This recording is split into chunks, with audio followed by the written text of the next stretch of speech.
Le monde n'est pas une série de boîtes séparées. C'est un flux constant d'idées, de découvertes et de systèmes. Bienvenue sur Flowit. Bonjour et bienvenue. On s'est tous déjà posé la question. Pourquoi est-ce qu'on adore certaines marques au point de devenir de vrais fans, alors que pour d'autres, ça reste un simple achat? Eh bien, il y a une vraie science derrière tout ça. Une méthode pour transformer une transaction en une relation qui dure. Allez, on plonge ensemble dans cette analyse pour voir comment ça marche. En fait, tout commence avec deux profils de clients qui sont radicalement différents. D'un côté, il y a le client transactionnel. Lui, il est guidé par la logique pure, le prix, les points de fidélité, la promo du moment.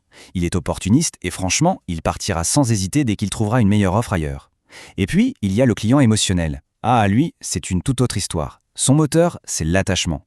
Il reste fidèle par conviction parce qu'il se sent vraiment connecté aux valeurs de la marque. Alors, la grande question, c'est celle-là. Comment est-ce qu'on orchestre cette transformation? Comment une entreprise peut-elle construire ce lien émotionnel si précieux qui fait passer quelqu'un du statut de simple acheteur à celui d'ambassadeur de la marque? C'est exactement ce qu'on va décortiquer ensemble. Voici notre feuille de route pour y voir plus clair. D'abord, on va bien distinguer les deux types de fidélité. Ensuite, on va créer le portrait d'un client idéal pour que ce soit bien concret. Après ça, on suivra son parcours, on verra comment l'entreprise peut l'écouter, avant de plonger dans les stratégies pour bâtir une fidélité émotionnelle. Et pour finir, on verra comment mesurer la vraie valeur de tout ça. Allez, on commence par le commencement. Qu'est-ce qui distingue vraiment un simple acheteur d'un fan inconditionnel? On va voir qu'il s'agit de comprendre la différence fondamentale entre une relation basée sur l'intérêt et une autre, bien plus puissante, basée sur l'attachement. Bon, maintenant que les bases sont posées, on va mettre un visage sur la théorie. Pour que tout ça devienne vraiment concret, on va suivre l'histoire de ce qu'on appelle un persona. C'est un profil de client type qui va nous servir de guide. Et voici Yacine. Il a 32 ans, il est ingénieur en informatique à Rabat. Ses journées sont longues, bien remplies. Et comme beaucoup de jeunes couples actifs, lui et sa femme, ils cherchent des solutions pratiques pour les repas du soir. Yacine, ce sera notre fil rouge. Alors, qu'est-ce qui motive Yacine? Qu'est-ce qu'il cherche au fond? C'est assez simple, de la simplicité et de la qualité. Il veut des repas sains, livrés rapidement pour pouvoir enfin souffler et profiter de sa soirée, sans avoir la contrainte de cuisiner. Ses objectifs sont clairs, nets et pragmatiques. Mais bien sûr, son expérience est souvent semée d'embûches. C'est ce qu'on appelle les irritants. Une livraison qui arrive en retard, des portions qui ne sont pas à la hauteur, un plat qui arrive tiède. Chaque petite frustration est une fissure, un point de rupture potentiel dans sa relation avec la marque.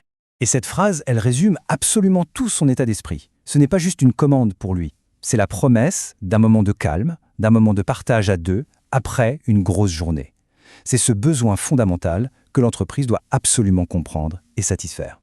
Pour vraiment comprendre Yacine, il faut analyser tout son parcours client. C'est un point absolument crucial. Pourquoi? Parce que l'expérience ne se limite pas à l'instant où on sort la carte de crédit. Non, elle commence bien avant et elle se termine bien après. Alors suivons-le, étape par étape.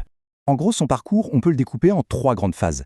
D'abord, il y a la recherche, c'est le moment où le besoin apparaît. Ensuite, l'achat, le moment de la transaction. Et enfin, la consommation, l'étape où le produit est vraiment utilisé et, disons-le, jugé. On zoome sur la phase de recherche. Yacine compare les applications, il lit les avis. Regardons la colonne des irritants. Une offre qui manque de variété, des portions pas claires, c'est un point de friction. Mais de l'autre côté, dans les enchantements, une interface simple, des filtres clairs, ça lui fait gagner du temps. Chaque détail compte pour le garder ou le perdre. Puis vient l'achat. Il personnalise son plat, il paye. Le point clé dans les enchantements ici, c'est un paiement qui se fait en 2 clics et un suivi de commande hyper précis. À l'inverse, une estimation de livraison vague, comme on le voit dans les irritants, ça crée de l'anxiété, de la frustration. Et enfin, c'est le moment de vérité, la consommation. Le plat arrive. Est-ce qu'il est chaud? Est-ce que la portion est correcte? C'est vraiment ici que la promesse de la marque est tenue, ou complètement rompue. Un repas frais, de bonne qualité, comme on le voit dans les enchantements, ça crée une émotion positive. Et c'est ça qu'on retient.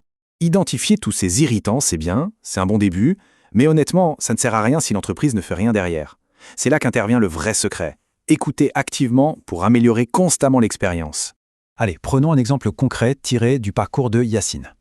L'entreprise identifie un commentaire qui revient sans cesse de la part des clients. Les portions sont trop petites. C'est un point de friction qui est clair, précis et qui ne peut pas être ignoré. Et ce qui est super intéressant, c'est la réaction de l'entreprise. Au lieu de faire la sourde oreille, elle met en place une solution directe et intelligente. Elle offre le choix entre plusieurs tailles de portions. Là, elle montre qu'elle a écouté et surtout qu'elle s'adapte. Mais attention, pour bien servir ses clients, il y a une règle d'or. Il faut d'abord bien traiter ses propres équipes. C'est le principe de la symétrie des attentions. C'est simple, la qualité de la relation avec les clients est le miroir de la qualité de la relation avec les collaborateurs. Pensez-y, des employés heureux et valorisés créent des clients heureux. C'est presque mathématique. On arrive maintenant au cœur de notre sujet. Maintenant qu'on a compris le parcours client et l'importance d'écouter, voyons comment on peut dépasser la simple transaction pour construire ce lien si puissant et si précieux, la fidélité émotionnelle. Ce tableau, il est vraiment parlant. La fidélité transactionnelle, elle est fragile. Elle est basée sur le court terme, sur le gain matériel. Le client est un opportuniste. La fidélité émotionnelle, elle est durable, solide. Le client devient un ambassadeur. Il est beaucoup plus indulgent face aux petites erreurs et il reste par conviction. C'est une barrière invisible mais extrêmement puissante contre la concurrence. Alors, comment on la construit concrètement?